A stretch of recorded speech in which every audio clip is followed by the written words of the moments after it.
A pequena comunidade agrícola de Skidmore, Missouri, não é estranha ao crime violento. Desde o infame tiroteio do valentão da cidade e criminoso condenado Rex McElroy, até o horrível assassinato da futura mãe Bobbie Jo Stinnett, de 23 anos, Skidmore, para uma cidade de 245 pessoas, já viu mais do que sua justa cota de crueldade. Em 2001, a cidade voltou aos holofotes quando Branson Perry, de 20 anos, desapareceu de sua casa. Por todas as contas, Branson Kane Perry levava uma vida comum. Filho único, seus pais Bob e Rebecca se divorciaram apenas alguns meses antes de ele desaparecer, e Branson morava com seu pai em sua propriedade na rua West Oak, 304. Nascido em 1981, Branson se formou na Nodaway Holt High School em 1999, mas não frequentou a universidade, optando por fazer trabalhos avulsos para se sustentar. Ele foi telhadista e auxiliou na manutenção de um zoológico itinerante de animais para acariciar. No seu tempo livre, Branson praticava Hapkido, uma arte marcial coreana. Nos meses antes de Brandon desaparecer, ele parecia muito ele mesmo, pelo menos de acordo com amigos e família. No entanto, seu pai revelou aos investigadores que o jovem de 20 anos sofreu algum trauma imediatamente antes de seu desaparecimento. Levou muita coragem de Branson, mas ele eventualmente confidenciou a seu pai que em 7 de abril de 2001, Branson visitou seu vizinho, Jason Bierman, em sua casa. Lá ele foi drogado e sexualmente agredido. Seu pai lembrou-se de estar furioso que seu filho tinha sido aproveitado. Não está claro se Bierman já foi investigado em conexão com o desaparecimento de Branson, que ocorreu apenas alguns dias depois. Em 11 de abril, Branson convidou uma amiga, Jenna Crawford, para sua casa. Ele pediu a ajuda dela para limpar a casa, já que seu pai Bob estava hospitalizado e voltaria em breve. Notavelmente, Jenna avistou 2 homens que ela não reconheceu fora da casa quando chegou. Ela logo descobriu que eles estavam instalando um novo alternador no veículo do Bob. Os detalhes dos últimos movimentos de Branson são um tanto nebulosos. A maioria dos relatórios nota que o jovem de 20 anos disse a Jenna por volta das 15 horas que iria levar um par de cabos de chupeta para um galpão ao lado da casa, e então ele nunca mais voltou. Sua mãe, Rebecca Kleino, escreveu para o blog Traga Branson de Volta que Jenna viu Branson correr para a cozinha, pegar algo de um armário e sair correndo pela porta dos fundos. Quando ele voltou, ele não contou a Jenna o que tinha feito e agiu como se nada tivesse acontecido. Pouco depois, Jenna foi tomar um banho. Quando ela voltou para a cozinha, encontrou um dos homens que anteriormente estava trabalhando no carro do Bob, revirando as gavetas e armários. Quando ela perguntou o que ele estava procurando, ele disse a ela, nada, e então voltou para fora. Os 2 funcionários do veículo do Bob foram interrogados pela polícia, mas não foram considerados suspeitos. Eles supostamente disseram aos investigadores que não viram Branson quando ele foi para o galpão, embora ele tivesse que passar por eles para chegar lá. No dia seguinte, a avó de Branson, Joanne Stinnett, passou pela casa e a encontrou destrancada. Mesmo assim, não tinha ninguém. Preocupada, Joanne saiu e mais tarde naquela noite ligou para a residência questionando se seu neto poderia ter saído durante o dia. Mas o telefone tocou e suas chamadas não foram atendidas.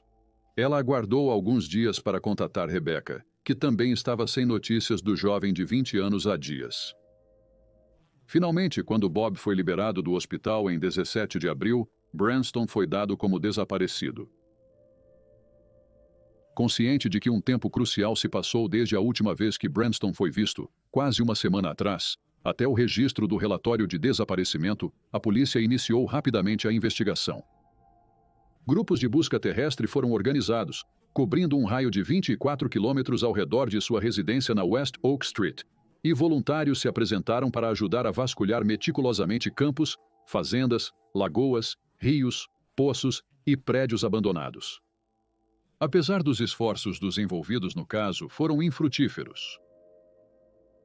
Não foram encontrados sinais dos cabos de jumper que o jovem de 20 anos levou na casa de Branson e Bob. Mas 2 semanas depois, eles foram encontrados logo na entrada do galpão. Nunca se encontrou explicação para seu reaparecimento súbito. E até hoje, é apenas um entre muitos detalhes estranhos no caso de Branson, que fazem os detetives amadores coçarem a cabeça. Dentro de 2 meses após a abertura da investigação, mais de 100 indivíduos foram entrevistados. Gianna Crawford, durante sua entrevista, revelou que Branson vinha experimentando maconha e anfetaminas nas semanas que antecederam seu desaparecimento.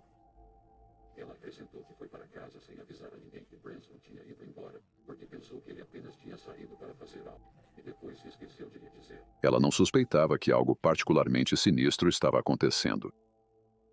Além das informações de Gianna sobre o uso de drogas de seu amigo, um parente não identificado de Branson também revelou aos detetives que o jovem de 20 anos tinha Valium consigo no dia do seu desaparecimento.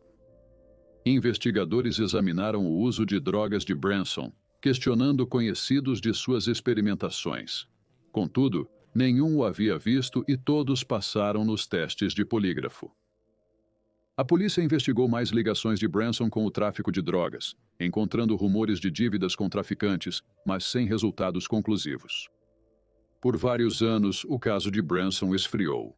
Então, em 10 de abril de 2003, Jack Wayne Rogers foi preso sob várias acusações, incluindo pornografia infantil, agressão de primeiro grau, prática de medicina sem licença e acusações de obscenidade.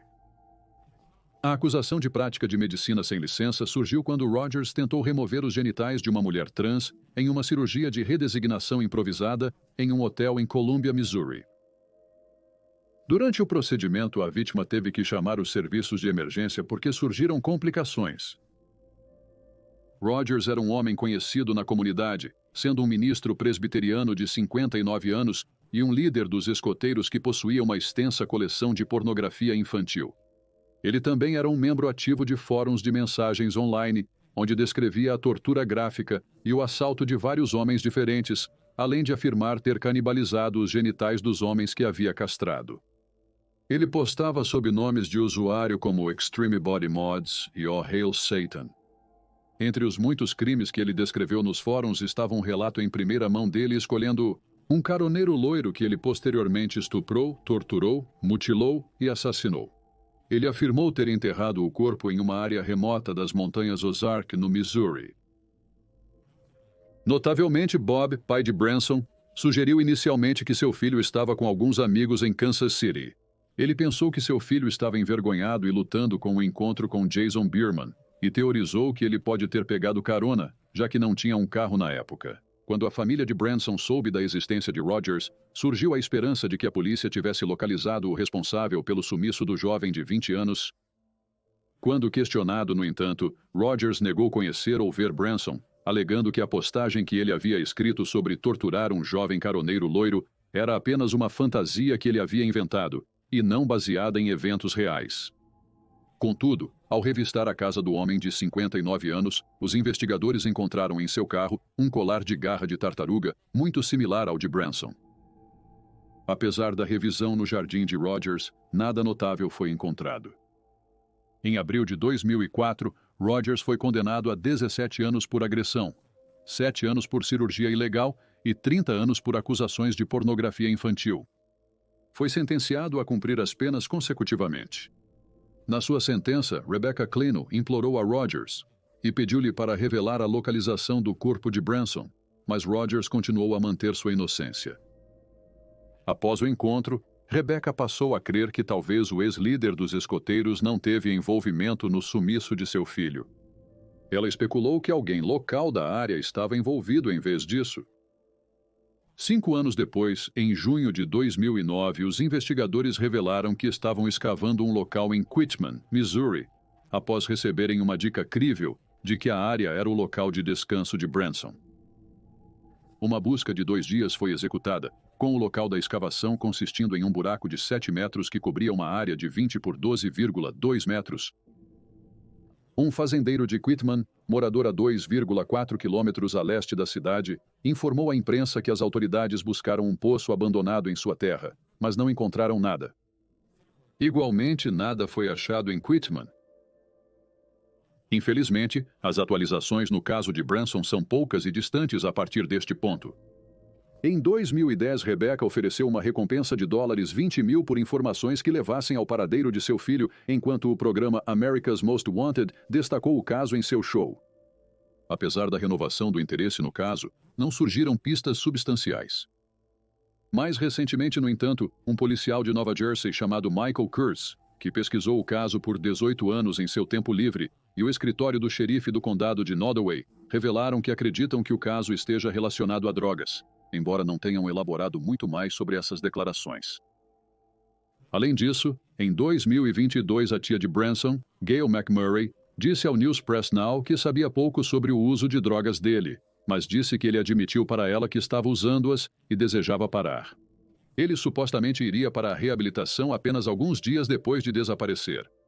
Tanto Michael Kurtz quanto o escritório do xerife do condado de Nodal também afirmaram que, embora tenham um forte suspeito no caso, não têm provas suficientes para fazer uma prisão e apresentar acusações. Capitão Austin Henn, do condado de Nodaway, disse ao News Press Now, citação, "Você quer ter certeza de que tem o máximo de evidências possível para obter provável causa, para fazer essa prisão e enviar um caso bem investigado e sólido para os tribunais, na esperança de obter uma condenação e fazer justiça nesse caso." Fim da citação. Ele acrescentou que provavelmente seria necessário recuperar um corpo antes que uma prisão pudesse ser feita, com Michael Kurtz observando, citação, "É difícil fazer uma prisão por uma situação como um homicídio sem um corpo, ou sem os restos de Branson." Fim da citação. A tia de Branson, Gail, também acrescentou, citação, "As pessoas não querem se apresentar. Elas correm perigo se descobrirem o autor disso. Alguém sabe de algo? Eu prometi ao pai e aos avós dele que nunca desistiria de encontrar Branson." Fim de citação. A tragédia atingiu a família de Branson em várias ocasiões. Em 2004, 3 anos após seu desaparecimento, a prima de Branson, Bobby Jo Stinnett, de 23 anos e grávida, foi encontrada assassinada. O assassino havia extraído o bebê de seu corpo, mas, por sorte, a criança foi recuperada ilesa. O assassino foi encontrado, preso e condenado. Mais tarde, no mesmo ano, Bob Perry faleceu. Ele nunca encontrou encerramento ou justiça. Então, em 2011, Rebecca Kleino morreu após uma longa batalha contra o melanoma. Ela foi sepultada ao lado de um lote vago reservado para o filho. O terreno vazio de Branson tem uma lápide onde sua data de morte é listada como 11 de abril de 2001. E, finalmente, aos 80 anos, Joanne Stinnett, avó de Branson, morreu em 2015. O restante da família de Branson, incluindo primos, tias e tios, continua procurando respostas, assim como a polícia, que apontou que só porque os pais de Branson se foram não significa que o trabalho chegou ao fim. Branson Perry, de 20 anos, foi visto pela última vez em 11 de abril de 2001 em sua casa em Skidmore, Missouri. Descrito como um homem branco de 1,75 m a 1,78 m, loiro e de olhos azuis. Quando desapareceu, pesava entre 63,5 e 70,3 kg e tinha corpo magro, porém forte. Branson possui uma cicatriz quase invisível na bochecha direita superior, uma no joelho esquerdo e sofre de taquicardia. Ele foi visto pela última vez vestindo um par de shorts tamanho 32, uma camiseta na qual ele vestia tamanho médio grande e colares com pingentes de ponta de flecha.